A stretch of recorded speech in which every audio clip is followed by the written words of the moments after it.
WWE star Sonya Deville was recently arrested. We've got the reason for the Sami Zayn versus Roman Reigns house show rematch and new details on William Regal's new role in WWE. Stay tuned for the news. But before we get there, Brock Lesnar has a match with Omos at WrestleMania 39. It is going to be match of the night. It's going to be match I saw a really great comment on one of our videos, which was like, the question was, what should main event what night? Yeah. And somebody went Brock Lesnar versus Omos in a best of two. Yes. Both nights. Absolutely. in a best of two series. Why aren't they the poster boys on the actual WrestleMania? We'll get to the poster in a bit. We'll get to the poster in a bit. Anyway, a few details on this. A few names were thrown around for Brock Lesnar's opponent at WrestleMania 39. Fightful Select revealing that some of the names that were mentioned: Stone Cold Steve Austin. Wow.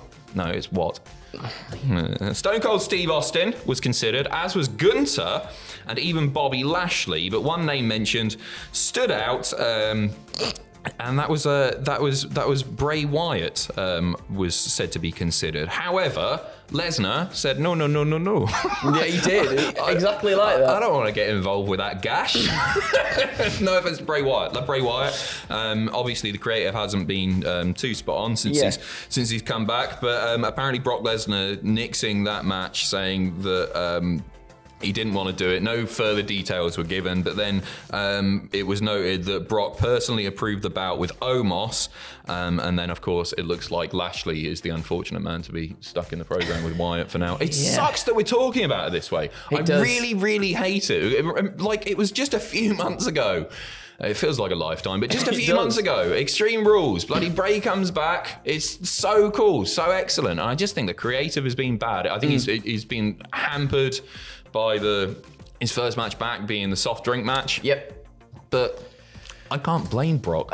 Me neither. I think... I hate I'm saying this. And I can't remember specifically who said the comment, but it's the fact that I think people may feel as though if they go into a feud with Bray Wyatt, nobody really comes out looking...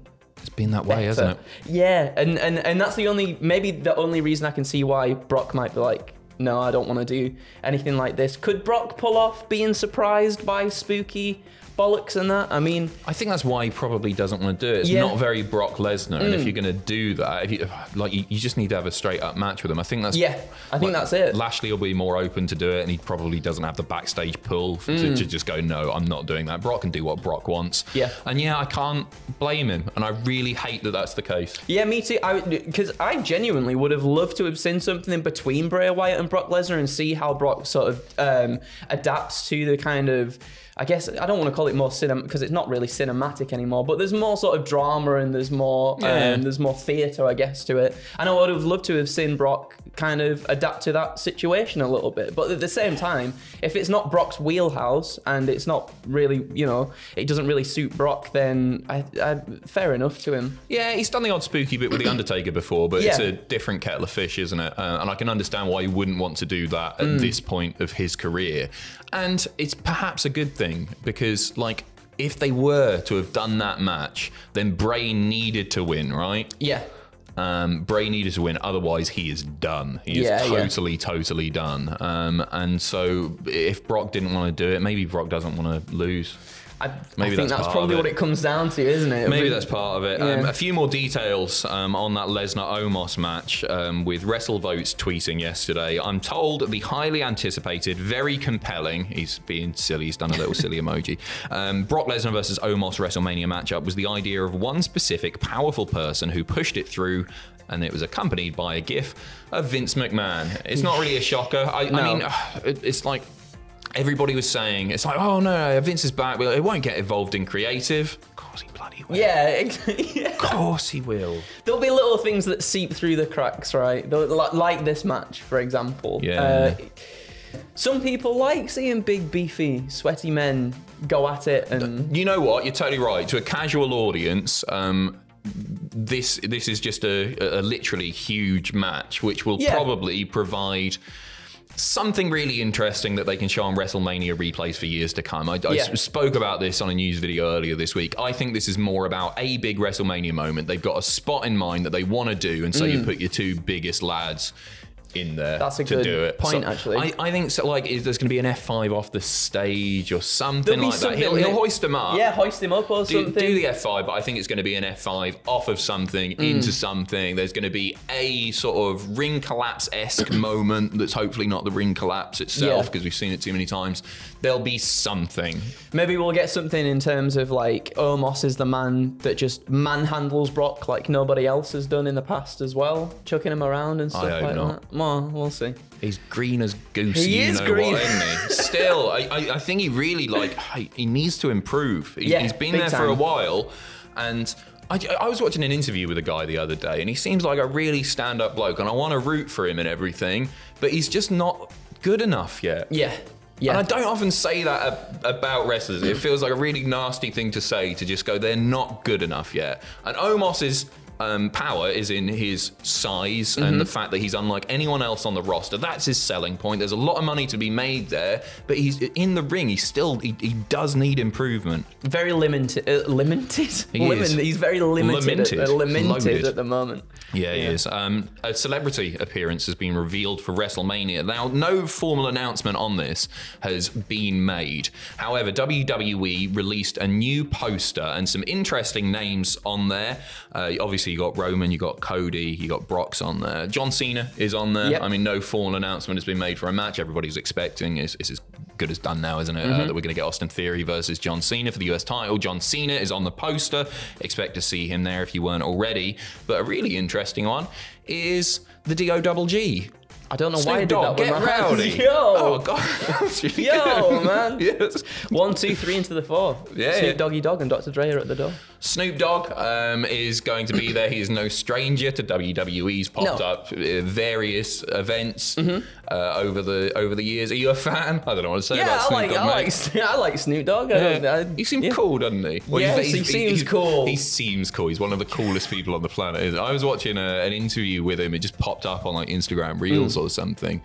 And he was talking about the asking price just to do 90 seconds of like a 90-second rap, and it was bonkers money. And then he was like, "Oh, and if you want me in the video as well, double it." Wow. They're paying a pretty penny, but he's got mainstream appeal. You can't blame him. He'll come. He'll sing someone to the ring. Maybe Sasha's not there anymore. Who's he going to sing to the ring? Omos. He's going to sing Omos. He's going to sing Omos to the ring. There you go.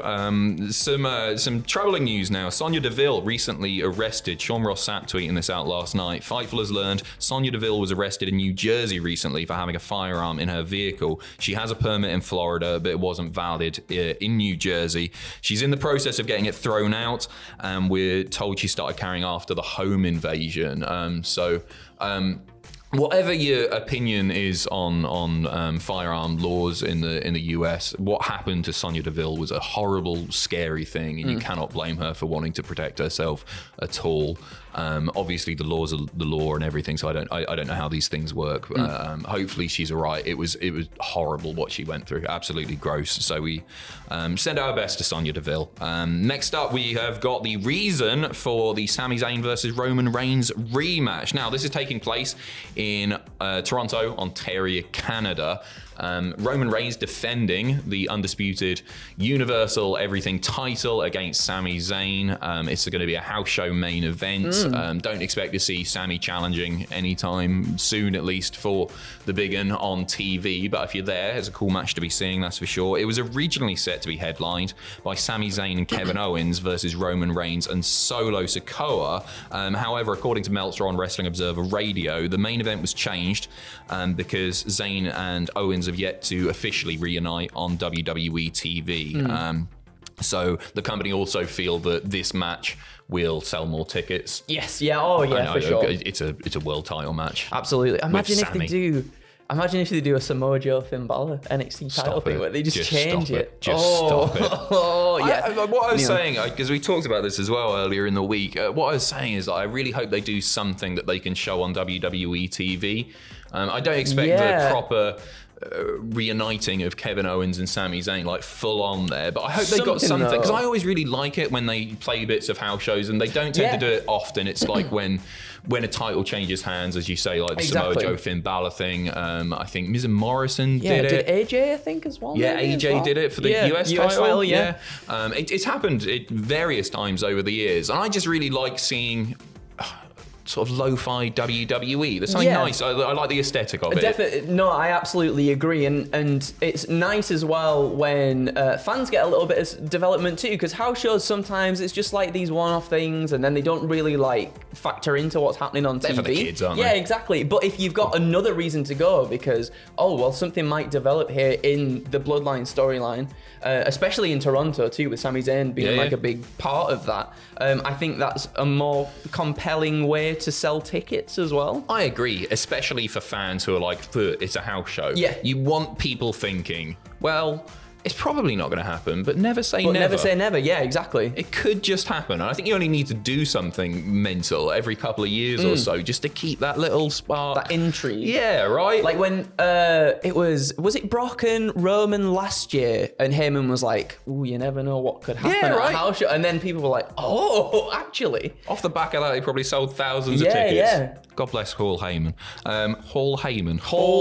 Hellmans. Finally, new details on William Regal's new role in WWE have been revealed. This is courtesy of PW Insider. William Regal is said to be at every show. He meets with wrestlers after matches to give them advice. His goal is to make WWE matches look stronger and more realistic from an in-ring perspective, including notes and suggestions on how talents can improve their selling, physicality during lockups and reversals, etc. There is no better man in the world to be doing this. He's all about reality in wrestling. And sometimes you still see it, like performers, I'm not going to name any names, but performers in WWE who seemingly just sort of forget about the fundamentals. And the fundamentals are so very important. And William Regal was always the man for that. Oh, yeah, definitely. And I think more recently as well, now with Triple H being in charge, we've seen, it sounds daft, doesn't it? But I feel like in WWE, we've seen wrestling become more of a focus. We've seen matches last longer on TV and stuff as well.